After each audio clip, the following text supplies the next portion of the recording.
Hello, everyone. Welcome to the program. My name is William Hemsworth. Great to be with you all again today for today's show. Really excited to have my guest. He's the author of a great book called The Love Driven Man. So, author and speaker Marek Rudak. He is my guest Ah, today. Did I roll the R's right, Mark? yes, All yes. I right. really, I really appreciate the. No, it's funny because you got the R so right that you kind of fell off with the easier parts, but I really appreciate you stepping up and trying it. It's yeah, because it's definitely counterintuitive for English speakers. All right. Yeah. So, yeah, I wanted to try to do it right because my last name is Hemsworth. And before the Hemsworth twins became famous, my name Yeah. got butchered all the time. Oh, So, okay. so So now they tell you now they call you the son of Thor. Well, that and no joke, I get at least one email a day asking if I know Chris or Liam. I'm like, no, Oh, no, I don't. well. So, why don't you tell our audience a little bit a little bit about yourself? Sure, sure. Yeah. So that's always kind of a dangerous question because, I can talk for hours, but just kind of like in a nutshell, long story short, I was born in Poland. That's where the accent comes from and the name filled with rolling R's. So I was born in Poland. And what happened is when I was 10, my dad passed away. And when I was 13, my mom remarried. She moved to the United States. When I was 14, I joined her. I went to moved to California. I went to a very nice Catholic high school, St. Joseph Notre Dame. At the time, I'm very sad to say that to me, religion was just like, hey, something that you do, something that your adults tell you, and something that is a bit of a tax, if you will, if you want to get good education in a private school. So even though intellectually I understood that the teachings, and when it comes to heart, my heart was set on the things of the world, and so I really focus on accomplishments. One thing that really set me on that path is obviously an abusive grandfather who like really destroyed my confidence. Another thing that really continued me on that path was when I moved to the United States. My stepdad was okay with me, but I felt like a fifth wheel in my family. And I thought that, hey, my siblings have the perfect family. I'm kind of like the odd man out. So what I need to do is I need to take care of myself. And I always done pretty well in school. So I focus on academics, focusing on getting the best record possible to get a good college so I can, get a great job and prove to the world that I'm worth it. And to me, I thought that was the primary way of getting people to notice me is through accomplishments and ultimately to the paycheck. And that's how the world will get to know me. So that's what drove me to West Point. Obviously, I would have done the same thing all over again if I could. But at the time, to be completely honest, I was more about accomplishments. I thought, hey, if I graduate from West Point with all these badges and things on my uniform, I'd just be like those confident guys you see in the movies. Right. I'd be like those kind of the superheroes you see in those Avenger movies. And I did very well over there. I graduated top 10% of my class. I ended up going to infantry. And again, the main reason I went to, because my major at West Point was computer science. So to me, the logical thing would be signal corps, which is like, IT communications. Mhm. But I thought it's like, hey, I need to continue to prove my worth. So I went to infantry. I went to ranger school. Again, great experiences. I would have done the same thing all over again. But where things started to crack down for me was with my marriage. And, at first it's really, it's really like looking back, it's, what were you thinking, jackass? It's kind of funny. You were in the army too. Right. You kind of see how these privates get these justice of the peace weddings before deployments or Right. overnight. And you always make fun of them, but hey, I'm an officer. I know better. But I did something very similar. And essentially what happened is my mom passed away from cancer. It was hard. And after she passed away, I was very lonely. And also I was facing the deployment to Afghanistan. And I met this woman when I was on my leave from Iraq. And she really made me feel special, and to me, I felt like, hey, this is the right time. This is the right thing. And let's do it. And so I proposed and got married. And I just really didn't understand what I was signing up for. But at the time, I kept going. I my service commitment finished, and I started looking for a job. Long story short, I ended up getting a job with ExxonMobil, great paying job, but great paying career. But that's like when things with my marriage started to break down, because for much of my marriage, I was away. For example, I was in Afghanistan for 50 months, but now, like once you're back and you live with that person, cracks start to really come out. Mhm. Cracks start to get bigger. And at the time, I'll be honest with you, I was very good about courage on the battlefield, if you will, But when it comes to courage in marriage, oh man, I was a coward. And to me, what I did It's is hard. something that to me felt logical, which was to run away from my problems. And the way I did that is when I went to ExxonMobil, I asked for an overseas assignment because I felt like, hey, I actually, ironically enough, felt a lot more peace working offshore in Nigeria than being at home. Because at home I had to face the things about my marriage that I didn't like, and I thought that, hey, if I do enough of these trips, eventually things will work out, and down the road, my then wife will thank me for it. And unfortunately, that was the final coffin.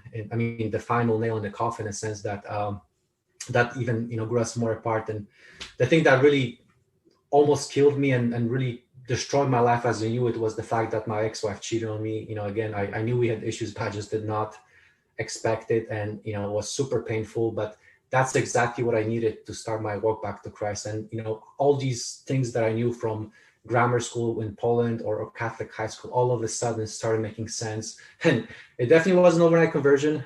Took about 7 years. But when that thing happened, when that drastic thing happened, it just made me realize just how false sense of security I had my whole life. And it really set me up for my walk back to Christ. And, and again, it wasn't an overnight conversion, but, by learning to follow the church's teaching, I directly saw the impact. And probably the best example is that now I'm happily married. I went through the annulment process. And so, in my second marriage, I practiced theology of the body. I did everything, the church's way. And so to me, this is not theoretical because I did it my way, my first marriage, and I did it the church's way, the second marriage. And yes, I'll be the first one to admit church's way is super hard, but it's super worth it because if I, going back to the theme of accomplishments, if somebody asks me, hey, Marek, what is your biggest accomplishment in my life? And I say without a doubt, marrying my wife, because it's just amazing. It's not that it's perfect and we don't have our issues, but we, keeping God at the center makes everything worthwhile and more fulfilling, and makes it just a lot more special. Oh, amen. So your book, you wrote a book. It came out in February of last year called The Love Driven Man. Yes. What made you decide to write the book, and why was then the right time? Yeah, great question. Great question. So, ironically enough, that book was inspired by a talk I gave on the retreat, and the name of the talk was "The 7 Ways Satan Attacks a Man's Heart." And I just kind of like structured this talk, kind of like following my life, but also like identifying the main ways Satan attacks the man's heart. And I've got a lot of positive response for it. And so I decided, and the talk was more about identifying the issues, and it was very helpful because it started dialogue. But what I want to do is I wanted to come up with a resource that once people identify these issues, there's actually things that they can do about them. And so the whole idea behind the book is that, there's essentially, seven main chapters that go through these different choices, like the choices that we face between love and control, and help men identify how that affects them.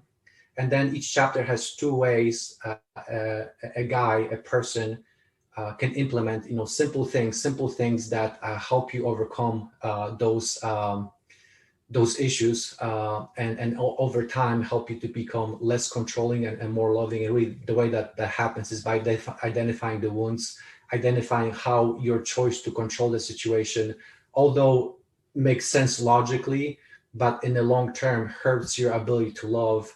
And just as it protects you from the downside, it prevents the upside of love, because the trust in God is not there. And until we trust God, until we open up to God, it's going to be very hard for us to experience those supernatural graces and the love that we were made for. So I know you talked about that in chapter 1, control versus love. What are some ways that we as men, because let's be honest, I struggle with that too. I want to be in control. I think most guys want to, but how can we switch that dynamic to go from control to that being love driven? Yeah, so first step is read the book, obviously, but yes. the second, no, I'm just joking. But the second, but really the most important thing is to identify the origins. Like really identify where it comes from.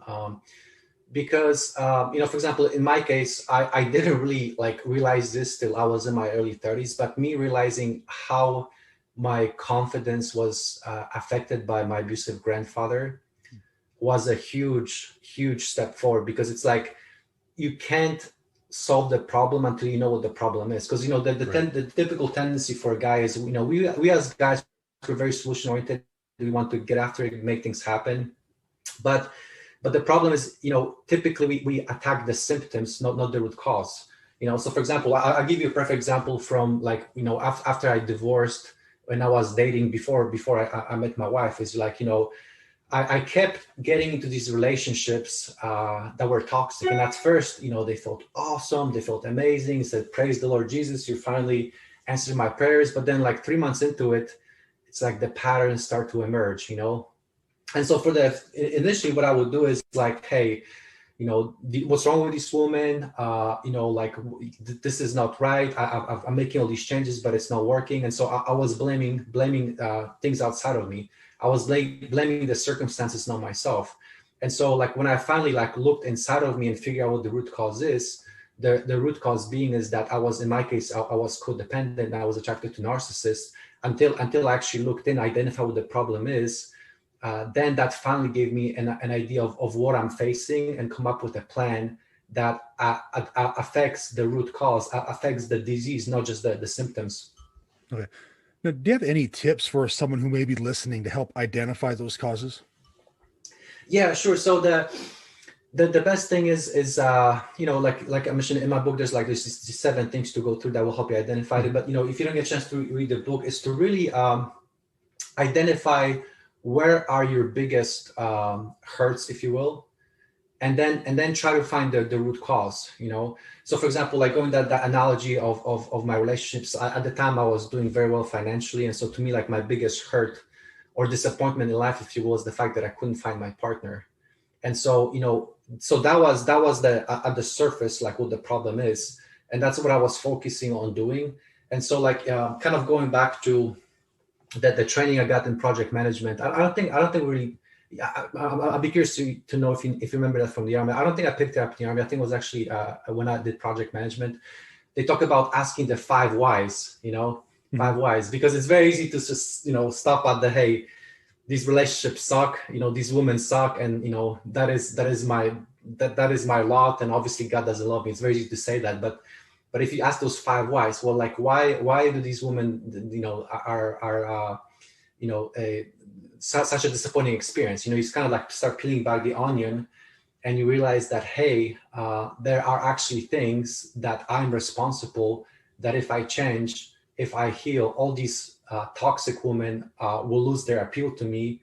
And all of a sudden, the women who are good matches will start noticing you and taking you seriously because they see husband material that they're looking for in the relationship. Now, in your book, you discuss partnering with women versus using them. Can you elaborate on that a little bit for us? Yeah. So obviously, like it's kind of like a simple example in the dating relationships is, for example, sex before marriage. That's like a very good example, because that's something that I pretty much went through with it was every woman except for my wife. Is I fell into the eros love, the physical love, and at the surface, it's like, well, it's consensual. What's the big deal? But that really make decisions difficult, because once you introduce, hormones, it's very hard to make clear decisions. And so at the surface of it, well, you didn't really use a woman because, she agreed to it. But, as a man, did I lead? Did I set the right example? And so for example, with Jessie, when we started dating, and actually I have to give it credit to her, because that's something that I wanted to discuss, but I was kind of like iffy on because I never followed through on it. Is like, when I asked her to be my girlfriend, that was the first thing she brought up. It's like, hey, I want to follow through with the theology of the body. And so at that moment we partnered together. Awesome. Because it wasn't easy. It was a team effort. There were times where where I almost fell through, and there was times where she got weak. And so like it was a team effort. It definitely wasn't, for the 13 months till we got married. So that's one example. And then like if you're already married, it's another example of that is actually seeking to understand.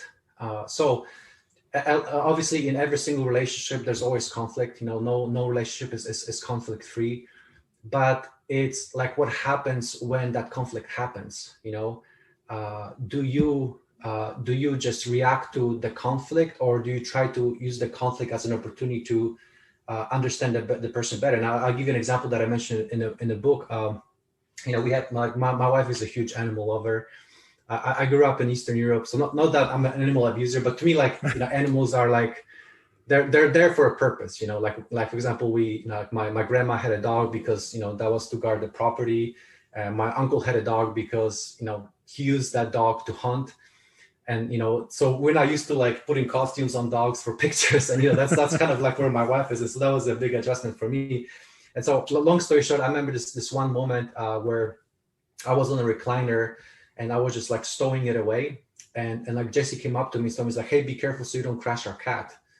And I thought, there's no way. I mean, how is that possible? Like to me, it felt like an attack, because in my mind, I thought there's no way, that the cat could be in there. So like, I felt personally offended that she doesn't think I'm responsible enough. She thinks that, I'm somebody that's going to kill a cat. And, it took me, I'll be honest with you, at least a half a day to kind of deal with these thoughts, they were like stirring inside of me. But, thank God I learned my lesson that, from my previous relationships, that if you don't address things like that, they fester in this relationship. And so I decided to have the conversation with Jesse about it. And that was a beautiful thing, because in that conversation, I found out that the reason why, what this happened is that, first of all, me, like her criticism, because it didn't feel warranted, brought me back to my childhood home when my grandfather would just like arbitrarily like criticize me for random things. So that's how I took it. But like when I explained to her like that's how I took it. And then like when I explained to her, she explained to me is that growing up, she didn't get the love that she needed from her parents, and so to her, like animals were like there to give her the love that she needed growing up. And so that's why like right now these animals are very special for her, because that's what really helped her through those difficult times as a child. And so that's why she's very protective of them. She admitted that, yeah, it's it probably wouldn't have happened, but me understanding like why the animals are so important to her, made me realize that, hey, it's not personal, it's not about me, it just it's a misunderstanding. And so like having that conversation was a classic example of partnering with a person to understand where they're coming from. And because of that, our relationship became deeper, we had a deeper understanding, and we have not had any arguments over the animals ever since. But had we just focus on the surface things, that would have really impacted our relationship. And then who knows, like if it was my past relationship, would have been a crack that went deeper, brought other things to down, and over time destroyed the relationship. So talking it out, understanding where each other is coming from, then. Mm-hmm. Okay. Exactly. Yeah. Exactly. Yeah. So yeah, you got it. So instead of the 10-minute explanation, thank you for bottom lining. Well, no, because honestly, I think it's a hard lesson to learn. It really is. I look back on my life, and my wife will say that I still do that. Like, and she'll call me out on it, thankfully, because that's how I'm going to learn. And so over the years, that's learned to say, hey, okay, I'm feeling this way because of this. So how does God fit into all this? I guess let me just leave it there. I know it's a broad question, but sure. So God is definitely at the center. I'm sure you've probably seen that one graphic. I'm a very visual person, so like imagine a triangle, and then at the top is God, and then at the bottom is the spouse. And the whole idea behind it is that as both spouses get closer to God, by default they closer to each other. And so to me, the simplest way to answer that question is through prayer. I honestly feel like, hey, like what is the main reason between my marriage now versus the marriage I had before, as well as my older dating relationships? And I can, the biggest difference is prayer. We, ever since I started dating Jesse, we prayed together. We would pray rosary, and even to this day we pray the rosary every night. And to me, that's really where the God comes in. And to me, that's the clearest way that makes our relationship better. Because I through my coaching certification and working with different people, I definitely have a lot of good tips on how to communicate better, how to improve the relationships. But like even with the tips, it only goes so far. In other words, like like the tips make you more productive and efficient, But if your heart is not there, the tips will never overcome the issues of the heart. And so to me, all these things, it's not like I figure out on my own. I feel that they came through me, they were revealed to me over time through prayer. And because of the prayer, I got that humility to admit the beam in my eye rather than speck in somebody else's eye, and address it. Right. So what's the ultimate goal of being a love-driven man? Mm-hmm. Sure. So to me, the ultimate goal of Love Driven is understanding what the life is about, which is, the subtitle of the book, what matters eternally. Because, in our life, it's very easy to get caught up in day to day, the kind of develop that tunnel vision, and it's super hard. And, I'm still guilty of it. When you look at Facebook, you see somebody doing better, or for example, like in ministry, you feel like this is the right approach, but you see somebody else doing a different approach and actually works, and you don't feel it's the right way. So it's very tempting to switch over. Yeah. Or who knows, maybe judge them, and maybe that person's doing all the right things, but it's easier to judge the person rather than admit that you're not doing as well for whatever the reasons are. And so it's really understanding like what this life is about. And so to me, like, once you understand that this life is about the eternal life, and you always keep it at the forefront, then it's a lot easier to make the right choices. In other words, if you if you look at your salary as something that that is only important on this earth, that's obviously that will make certain choices. But if you think about like what matters eternally, like what things that you do will matter the most when your life is over, whenever that may be, then it becomes about, hey, if I meet my maker today or a year from now or 20 years from now, how will I feel about this choice? And when you put in that perspective, it makes it a lot easier to make the right decision. Obviously, it's still hard to implement the decision, but it's right.